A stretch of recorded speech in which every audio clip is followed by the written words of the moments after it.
Cricket के अग्निपथ पर विराट का विजय रथ बहुत तेजी के साथ दौड़ा और नतीजा ये कि भारतीय टीम ने न्यूजीलैंड में सीरीज अपने नाम कर ली। 3-0 की अजय बढ़त है भारतीय टीम के पास। नमस्कार, आप देख रहे हैं हमारी ये खास पेशकश और मैं हूं राजीव मिश्रा। आज बात विराट कोहली के उस विजय रथ की करेंगे जो पहले दक्षिण अफ्रीका में तेजी के साथ दौड़ा वनडे क्रिकेट में, उसके बाद ऑस्ट्रेलिया में यही विजय रथ बहुत तेजी के साथ दौड़ता नजर आया और इस पर सवार थे नीली जर्सी में विराट कोहली। और एक बार फिर न्यूजीलैंड की बात करें, 3-0 की अजय बढ़त और 10 साल के बाद भारतीय टीम न्यूजीलैंड की सरजमी पर सीरीज जीतने में कामयाब रही। और इस जीत के साथ ही एक बार फिर से यह सवाल सामने आ गया कि क्या विराट कोहली मॉडर्न क्रिकेट के सबसे बड़े कप्तान हैं और क्रिकेट इतिहास के one of the best captain बनने की तरफ अपने कदम आगे बढ़ा रहे हैं। इस मुद्दे पे बातचीत भी करेंगे। उससे पहले आपको कुछ आंकड़े दिखाते हैं। पहले 3 तस्वीरें आपको दिखा देते हैं। यहाँ पर ये 3 तस्वीरें आप देख सकते हैं। एक तरफ दक्षिण अफ्रीका में ट्रॉफी के साथ विराट कोहली, फिर ऑस्ट्रेलिया में ट्रॉफी के साथ विराट कोहली और न्यूजीलैंड में सीरीज अपने नाम करने के बाद वो भारत रवाना हुए हैं। उससे पहले कि ये तस्वीरें आप देख रहे हैं मैदान पर कितने शांत स्वभाव के साथ विराट कोहली थे। कुछ और इंटरेस्टिंग आंकड़े आपको दिखा देते हैं। यहाँ पर विराट कोहली के नाम अगर हम साल 2016 के बाद से देखें, यानी 2 साल के बाद 74% मैच भारतीय टीम ने यहाँ पर जीते हैं। इसके अलावा 3 सर्वकालिक सर्वश्रेष्ठ कप्तानों की बात करें तो क्लाइव लॉयड के बाद विराट कोहली दूसरे नंबर पर आते हैं। आप अंदाजा लगा सकते हैं कि विराट कोहली का सक्सेस रेट कितना हाई हो चुका है पिछले 2 सालों में। सवाल बड़ा है कि भारतीय टीम के पास एक अच्छा कप्तान है या एक अच्छे कप्तान के पास एक बड़ी टीम है। आज इसी मुद्दे पे बातचीत करेंगे। एक बार फिर आंकड़े राजकुमार जी आप भी देख लीजिए। क्लाइव लॉयड के बिल्कुल नीचे इस समय आ चुके हैं, जो सर्वकालिक सर्वश्रेष्ठ कप्तान माने जाते हैं। क्लाइव लॉयड उनके ठीक नीचे आ चुके हैं और ऐसे में सवाल ज़हन में यही आता है, पहले आप आंकड़े देख लीजिए और उसके बाद मैं आपसे सीधा सवाल करूंगा। चलिए, राजकुमार शर्मा जी हमारे साथ जुड़ रहे हैं, विराट कोहली के कोच।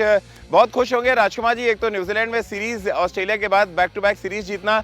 सवाल मेरा सीधा सा आपसे यही है कि न्यूजीलैंड में 3-0 से सीरीज में अजय बढ़त दिलाने के बाद आपको लग रहा है विराट कोहली उन कप्तानों की श्रेणी में खड़े हो गए हैं जो दुनिया के सबसे बेहतरीन कप्तान गिने जाते हैं? क्लाइव लॉयड से बिल्कुल नीचे हैं औसत के लिहाज से। मैंने आपको आंकड़े भी दिखाए। क्या आप इस बात से सहमत हैं कि इस समय दुनिया के सबसे बेहतरीन कप्तान बनने की तरफ अपने कदम आगे बढ़ा चुके हैं विराट? देखिए राजीव, आंकड़े तो यही कहते हैं और शायद विराट ने करके भी दिखाया है। उन्होंने अक्सर मैं कहता हूं कि ये बात कि उन्होंने कहा था कि मैं भारतीय क्रिकेट का कल्चर बदलना चाहता हूं। मैं चाहता हूं कि भारतीय टीम ओवरसीज़ जीते और वर्ल्ड नंबर 1 रहे। तो वो शायद इस टीम ने करके दिखाया है। क्रेडिट मैं पूरा टीम को देना चाहूँगा कि जिस तरह की मेहनत की है इस टीम ने, ये बेसिकली ये मेहनत दर्शा रही है कि जो रिजल्ट्स आ रहे हैं। जी चलिए, रितेंद्र भी हमारे साथ जुड़ रहे हैं। रितेंद्र, आपके चेहरे की मुस्कुराहट बता रही है कि भारतीय टीम ने क्या कुछ हासिल किया है न्यूजीलैंड में। आप क्या राजकुमार जी के बात से सहमत है? राजकुमार जी तो ये मान रहे हैं कि अब वो दुनिया के सबसे बेहतरीन कप्तान बन सकते हैं विराट कोहली। क्या आप इस बात से सहमत है जो कुछ राजकुमार जी कह रहे हैं? राजीव, ये थोड़ा दुविधा वाला सवाल है। मैं शायद सहमत नहीं था अगर हम ऑस्ट्रेलिया टूर से पहले की बात करते हैं, क्योंकि भारतीय टीम के पास अगर हम इतिहास उठा के देखें बहुत से अच्छे कप्तान रहे हैं, दिग्गज कप्तान रहे हैं। लेकिन जिस तरह ये रिजल्ट आया है ऑस्ट्रेलिया और न्यूजीलैंड में, अब शायद कहना पड़ेगा जी हाँ, विराट कोहली अगर इतिहास की हम बात करें सबसे बड़े कप्तान बनने को जा रहे हैं, क्योंकि ऐसी जीतें हमने कभी हासिल नहीं की हैं। और सबसे बड़ी बात है, ऑस्ट्रेलिया हो या न्यूजीलैंड, अभी तक हमने दोनों टीमों को अपने पास नहीं आने दिया है। It has been comprehensive wins and Virat Kohli's own performance silver lining है। बहुत अच्छी उन्होंने परफॉर्मेंस दी है। He has led by example. So definitely yes Rajkumar ji, मैं आपसे ज्यादा सहमत होता नहीं हूं, लेकिन आज मैं सहमत हूं। जी सोडी, चलिए आप बने रहिए हमारे साथ। राजकुमार जी भी हमारे साथ बने हुए हैं। राजकुमार जी, एक सवाल ज़हन में आता है।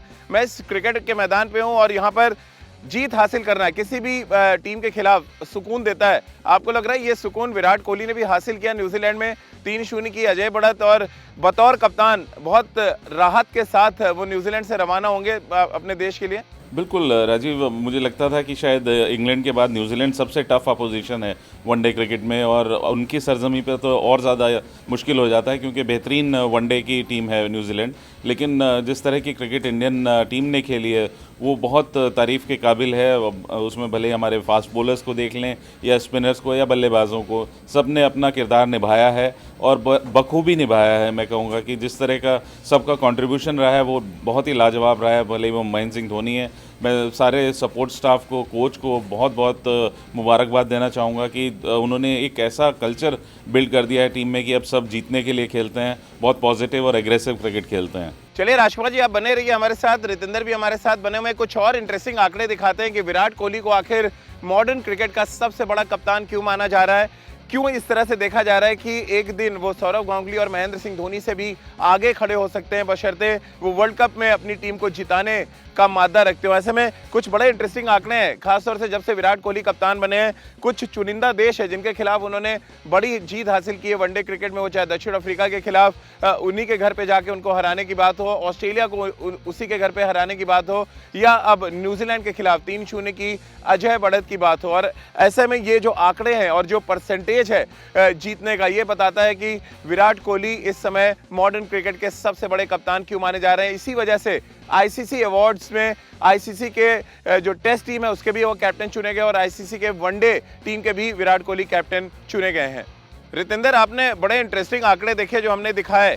अब मैं एक बड़ा तीखा सा सवाल आपसे पूछता हूं कि एक कप्तान टीम को बढ़िया बनाता है या एक बढ़िया टीम के जो कैप्टन है उसको बड़ा बनाती है? किस तरह से आप देखते हैं इन दोनों चीज़ों को? इन दोनों चीज़ों का मिश्रण आपको चाहिए या आपको लगता है कप्तान ही टीम को बेहतर बनाता है या टीम कप्तान को बेहतर बनाती है? ये बहुत इंपॉर्टेंट सवाल आपने पूछा है। देखिए, एक्चुअली होता है कि अगर टीम अच्छी है तो कप्तान खुद ब खुद अच्छा होता है, लेकिन यहाँ पे मुझे कुछ अलग लग रहा है क्योंकि हमारा कप्तान ही इतना अच्छा है, इतना अच्छा मोटिवेटर है, जो टीम कल्चर उसने बना दिया है, और सबसे बड़ी बात जितना कंसिस्टेंट है। बिकॉज अगर आप खुद रन नहीं बनाते, आप ज़्यादा एक्सपेक्ट नहीं कर सकते अपने लड़कों से। तो विराट कोहली ने कुछ ऐसा कर दिया है कि अब जो परफॉर्मेंस करने का जो साहस है, जो आदत है, वो पूरी भारतीय टीम में डाउन द लाइन चली गई है। तो ये कह सकते हैं हम, कप्तान हमारा इतना अच्छा है और उसकी कप्तानी अब हर जो प्लेयर है, भारतीय प्लेयर है, उसके डीएनए में जा चुकी है। रितेंद्र, एक कप्तान का बार बार रेस्ट लेना आपको लग रहा है थोड़ा रिदम बिगड़ता है या ज़रूरी है कि वो अब बहुत सेलेक्टिव हो जाए अपने मैचेस को लेकर? जिस तरह से थोड़े बहुत निगल्स नज़र आते हैं विराट कोहली के मैदान पर जब वो होते हैं और अपना 100% दे रहे होते हैं, रेस्ट ज़रूरी है या आपको लग रहा है थोड़ा सा रिदम बिगड़ता है? क्योंकि 5 बार रेस्ट ले चुके हैं 2018 से 2019 के बीच में। रजी, फिर ये आपने बहुत अहम सवाल पूछा है। शायद मैं तो यही कहूँगा कि कप्तान को खेलना चाहिए, बिकॉज अगर कप्तान आपके साथ है, टीम का कॉन्फिडेंस हमेशा बना रहता है। वर्ल्ड कप अब ज़्यादा दूर नहीं है। अगर विराट कोहली टीम के साथ होते, अगर जो ये 2 मैच रह भी गए हैं तो अच्छा रहता, कॉन्फिडेंस हमेशा ऊपर रहता, क्योंकि काउंटडाउन अब शुरू हो गया है, आप रिलैक्स नहीं कर सकते। लेकिन जब विराट कोहली हैं, अगर हम इंडिविजुअल की बात करते हैं तो रेस्ट लेना ठीक भी है। चलिए रितेंद्र, आप बने रहिए हमारे साथ। राजकुमार जी, चलते चलते बड़ा इंपॉर्टेंट सवाल जहन में आ रहा है कि ऑस्ट्रेलिया को ऑस्ट्रेलिया में हराना, न्यूजीलैंड को न्यूजीलैंड में हराना, आपको लग रहा है वर्ल्ड कप के लिए एक बड़ा दावा पेश कर दिया है विराट कोहली एंड कंपनी ने, और ये टीम वर्ल्ड कप जीतने का मादा रखती है?